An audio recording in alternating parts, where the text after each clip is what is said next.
What's happening in it? It looks like EA is not doing particularly well at the moment. They're suffering a decline, and it's mostly due to game sales. So just to kind of give a bit of a quick summary here, as provided by Game Rant by Gabriel Pereza, EA shares dropped 16%, which is absolutely massive in a single day, losing $6 billion in value, signaling a tough time for the company, and that's largely due to major titles like Dragon Age Veilguard and EA Sports FC underperforming in sales.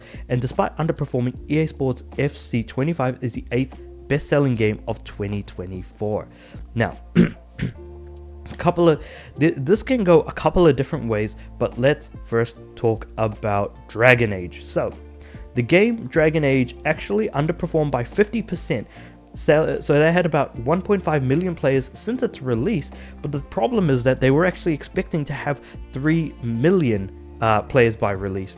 And then both games were major holiday titles for EA, and it's roughly because of the time in which they actually released that, because you had a strong franchise name attached to it, that more people would be playing these games. Unfortunately, in Dragon Age's case, they didn't only manage to hit half of the player count that they were wanting to hit, and I wonder if that also takes into account the fact that there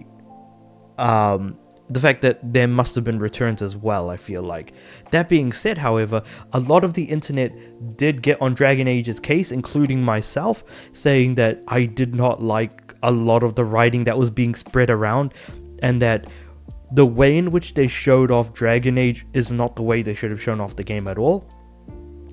And especially when you have a character like Tash being shown on a lot of thumbnails for Dragon Age, the Veilguard's trailers, content, whatever have you. Like, they were really pushing this character for some reason, and I kind of really did not like this particular character being pushed, because every time I saw this character talk in any form of social media, whether it be YouTube videos, whether it be videos on Twitter or anything like that, it was certainly something that I really wasn't liking all that much.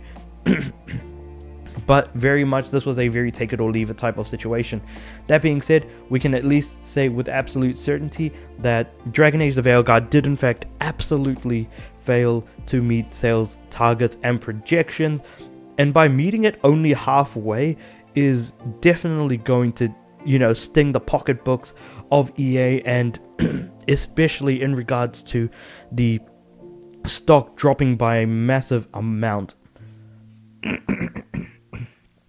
Now, in the case of EAFC, on the other hand, this one actually has a far more negative perception around it, surrounding the fact that we are talking about the gaming industry.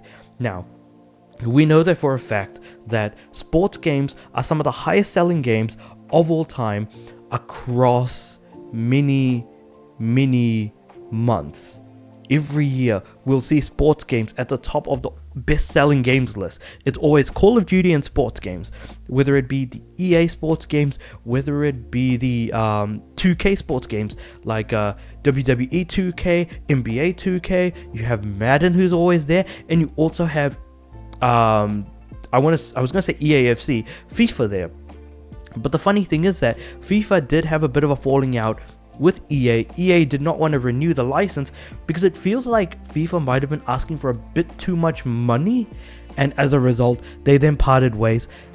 And now we have, rather than FIFA, we have EAFC instead. Or rather, Electronic Arts Football Club 25. I think it started last year, actually. I'm pretty sure. Hold on. EA FC 24. Did we have a 24? I think FIFA 23 was the last one, right? Yeah, so FIFA 23 was the last one, and then we got EA FC 24, and now we have FC 25. So obviously they don't have the big name of FIFA behind it, but EA FC 24, 24 did actually do very well though. And it was the 8th best-selling game of the year, but it was still behind EA Sports College Football 25, NBA 2K 25, and Madden NFL 25, which is still like, again, these are juggernauts of games, mind you, and EA Sports FC hasn't always been the best selling sports game. It's always been in the middle, but I guess this time around it might have been lagging behind. So if the 8th best selling game of the year of 2024 is underperforming, then what does this say about EA's expectations of their numbers, especially in regards to FC25? I'm not even going to be talking about Dragon Age Veilguard, because obviously they had a specific number they wanted to hit. They did not hit that number, and they only hit half of it. Whereas with EA Sports FC, they're not specifying numbers. So either it sold incredibly well from everyone else's perspective, but it seems like it wasn't the kind of growth that EA was wanting. Which really does kind of make you wonder, where does all of this fall? Really, like, how is one of the best-selling games of the year underselling to a point where you lose a lot of value in your stock price? It just doesn't make that much sense, and it's kind of sad to see that, like, this is what the expectation is of some of the best-selling games of all time. And the fact that, like, when it comes to something like GTA 6, the fact that the head of, was it 2K or Take-Two? I can't remember.